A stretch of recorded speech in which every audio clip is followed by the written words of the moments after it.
Hello दोस्तों, क्योंकि सास भी कभी बहू टू सीज़न में आज आपने देखा कि नन्ही फैसला कर लेती है कि वह अपने बच्चों के साथ बाहर चली जाएगी। तुलसी उसे समझाने की बहुत कोशिश करती है और उसे कहती है कि टिकट तो कैंसिल भी हो सकती है, लेकिन नन्ही कहती है कि नहीं मम्मी, मैं ये मिहिर पापा की वजह से नहीं कर रही हूँ, मुझे अपने बच्चों की फ़िक्र है। और कहती है कि इसीलिए मैं वापस जा रही हूँ।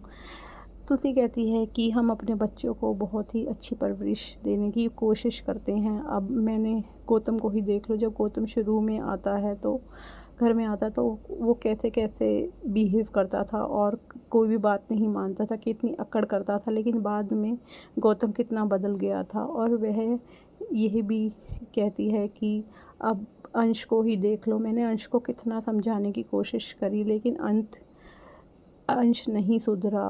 और बाद में क्या हुआ तुमने तो देखा ही।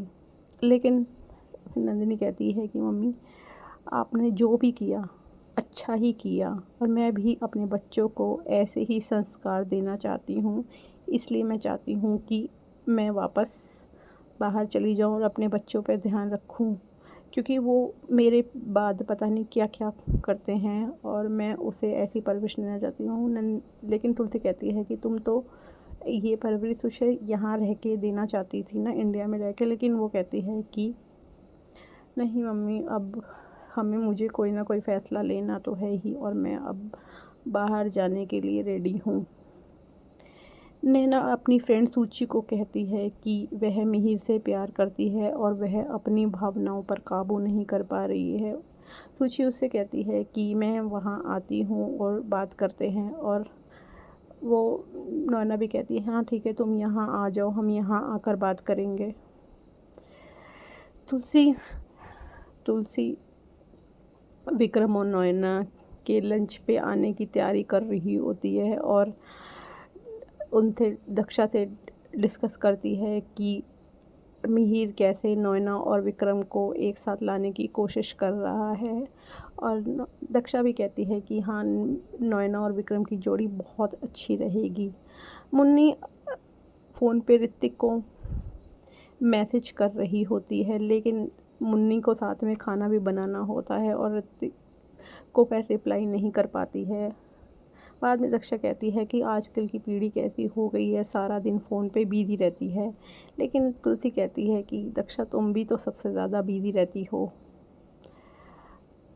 परी अपने पति से बहुत प्यार से बात करती है और उसे कहती है कि उसे पढ़ाई में बहुत ज़्यादा दिक्कत हो रही है, उसे पढ़ाई के लिए एक सेपरेट रूम चाहिए। और वह कहती है कि अगर अजय तुम्हें कोई दिक्कत ना हो तो तुम क्या मुझे अपने घर में पढ़ाई के लिए कोई अलग रूम दिला सकते हैं। और उसे कहती है कि हाँ, जब मेरी पढ़ाई ख़त्म हो जाएगी तो हम हनीमून के लिए कहीं बाहर जाएंगे। अजय इतना बेवकूफ़ होता है कि हर बात परी की बातों में आ जाता है, और वो परी से कुछ भी नहीं कहता और वो कुछ सोचता ही नहीं है कि परी क्या प्लानिंग खेलती रहती है। वह अपनी मम्मी से, अपनी बहन से कहता है कि तुम अपने वाला कमरा परी को दे दो, क्योंकि तुम्हारे कमरे में अटैच बाथरूम है, वॉशरूम है, और परी को इसमें कोई दिक्कत भी नहीं होगी, वो ईज़िली अपनी पढ़ाई कर लेगी। इंदिरा कहती है कि अजय, तुम तो सारा दिन ऑफिस में ही रहते हो, परी तो घर पे अकेली रहती है, उसे सेपरेट रूम की क्या ज़रूरत है। और ज़िद पर अड़ जाती है कि अब परी को पूरा दिन ही तो फ्री रहती है, वो अब चाहेगी तो तुम्हारे कमरे में पढ़ सकती है, उसे तो सेपरेट रूम मिला ही हुआ है। लेकिन अजय ज़िद पर अड़ा रहता है और लास्ट में वह परी को उसकी सिस्टर वाला रूम दिला देता है। परी भी अपनी योजना में आगे बढ़ जाती है और खुश हो जाती है कि अजय कैसे उसकी साइड ले रहा है। अंगद वृंदा को घर पर मीटिंग के लिए बुलाता है, लेकिन वृंदा बहुत लेट से पहुंची है और कहती है कि बस का पंचर हो गया था। और अंगद कहता है कि तुम्हारा हर बार ही ये बहाना रहता है, और उसे कहता है कि तुम्हें जो ऑफिस ज्वाइन करे दिन ही कितने हो और तुम हमेशा लेट आती हो। तुलसी उसे समझाती है कि कोई नहीं, तुम कभी चौल में पानी की लाइन में लगे हो, तुम्हें नहीं पता होगा कि कैसे चौल में रहते हैं। और वो दक्षा को वृंदा की तारीफ़ करती है कि वृंदा मालती की बेटी है और वह उसे बहुत ज़्यादा पसंद करती है। और लेकिन वो दक्षा कहती है उसकी माँ तो बहुत ही बेकार है, लेकिन तुलसी कहती है कि कीचड़ में ही तो कमल खिलता है। घर लौटकर जब मिहिर नंदिनी से बात करना बंद कर देता है तो परिवार में तनाव बढ़ जाता है।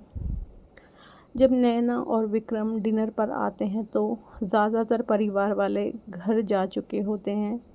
इस बीच नैना अपने दिल की उलझनों से जूझती रहती है, जबकि मिहिर विक्रम की भांजी की इंटर्नशिप में मदद के लिए आगे आता है। दोनों अपने अनुभव को साझा करते हुए एक पल साथ बिताते हैं, लेकिन नैना तो मिहिर के बारे में ही सोच रही होती है। अब आगे के एपिसोड में आप देखिए कि क्या नैना बाहर जाएगी, क्योंकि वो अपनी फ्रेंड को कहती है कि तुम यहाँ मत आओ, मैं सोच रही हूँ कि मैं बाहर ही शिफ्ट हो जाऊँ, क्योंकि मेरा अब इंडिया में रहने का मन नहीं है। और आगे के एपिसोड में देखिए कि परी क्या क्या प्लानिंग खेलती है, परी के मन में क्या चल रहा है अभी तक पता नहीं चला। ये तो श्योर है कि वो अजय के साथ शादी नहीं करना चाहती। अब आगे देखिए कि अवध अपनी रणविजय के साथ शादी करेगी और अपनी शादी को तोड़ेगी। आगे का एपिसोड जानने के लिए हमारे चैनल को लाइक और सब्सक्राइब कीजिए।